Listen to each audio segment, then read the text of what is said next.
Hi, I'm Daniel Oney, Hi, I'm Tian Su. and we're with the Texas Real Estate Research Center. We're here today to talk to you about a recent study we've completed on Texas shopping malls.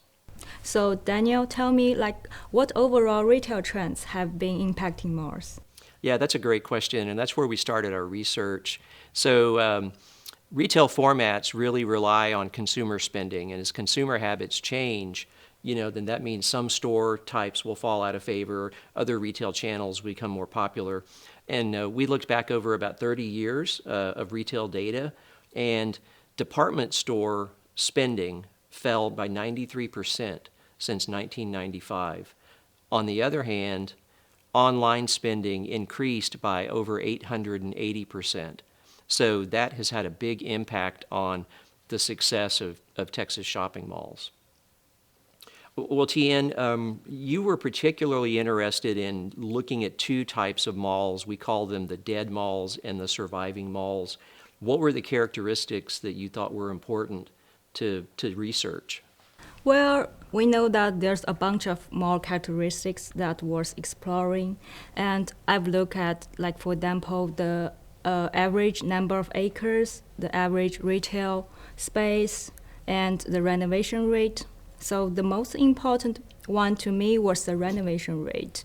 I found that active malls were way more likely to have been updated at some point compared with the dead ones. And that to me suggests that malls with a clear plan for their upgrades tends to have a better chance to survive. That makes sense, right? If you put more money into the asset, it stays attractive over time. Definitely. So one of the big differences among shopping malls are the types of anchor stores they had. And I thought it was a really great idea. You suggested that we take a look at what department stores were at different malls. When we did that, what did you find out?